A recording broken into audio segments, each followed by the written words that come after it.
বাইকগুলো চালায় সাধারণত ইয়াং ছেলেপেলেরা। ফেসবুক এবং ইউটিউবে আমরা দেখি যে তারা কি করছে। ইউটিউবের পয়সার জন্য এইভাবে বাইক চালিয়ে নিজের জীবন যদি শেষ হয়ে যায়, তখন ওই টাকা ওই পয়সা কি কাজে আসবে? পুলিশের ডাটার চেয়ে কিন্তু বিআরটিএ ডাটা বেশি নেই। আগে কিন্তু বিআরটিএ পুলিশের ডাটা নিয়ে কিন্তু সন্তুষ্ট ছিল। বাণিজ্য মন্ত্রণালয়, ইন্ডাস্ট্রি মন্ত্রণালয় এরা কিন্তু আপনার যোগাযোগ মন্ত্রণালয়ের সঙ্গে কোনো সমন্বয় নাই। কিন্তু তারা তাদের মতো করে কাজ করছে। গতি, হেলমেট এই দুটা কিন্তু বাইকের মধ্যে পড়ে, এবং বাইক সারা পৃথিবীতেই কিন্তু এখন এত দুর্ঘটনা ঘটছে যে এইটি মানে নিয়ন্ত্রণ করার জন্য এখন সবাই উঠে পড়ে লেগেছে। 350 সিসির কথা বললেন, 250-এর কথা বললেন, সেই ধরনের আসলেই কিন্তু এটা একটা আরো ঝুঁকিটাকে আরো কিন্তু বাড়ায়া দিল। কিন্তু কারণ এই বাইকগুলো চালায় সাধারণত ইয়াং ছেলেপেলেরা, এবং ইয়াং ছেলেপেলেরা আমরা ফেসবুক এবং ইউটিউবে আমরা দেখি যে তারা কি করছে।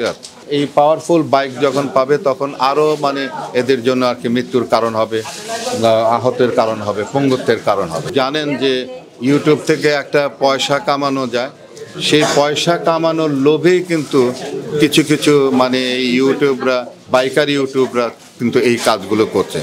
তো যারা অন্যান্যরা যারা বাইক চালাচ্ছে তাদেরকে বোঝা উচিত যে এই ইউটিউবের পয়সার জন্য এইভাবে বাইক চালিয়ে নিজের জীবন যদি শেষ হয়ে যায়, তখন ওই টাকা ওই পয়সা কি কাজে আসবে?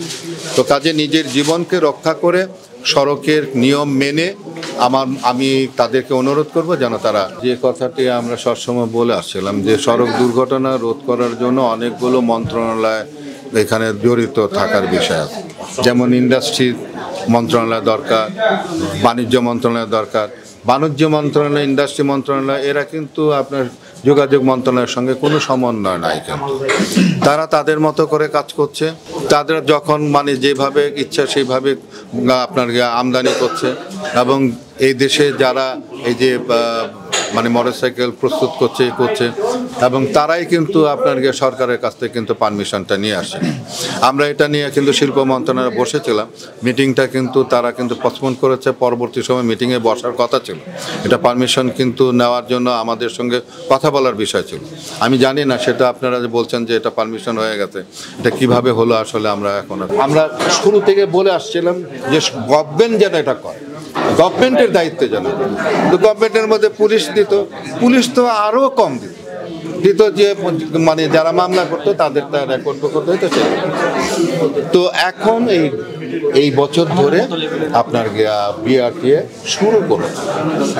শুরু করেছে, এবং সেই ডাটাটা আমরা যেটা দেখলাম যে পুলিশের যে ডাটা দিচ্ছে তাদের চেয়েও ডাটা তাদের বেশি। পুলিশের ডাটার চেয়ে কিন্তু বিআরটিএ ডাটা বেশি নেই।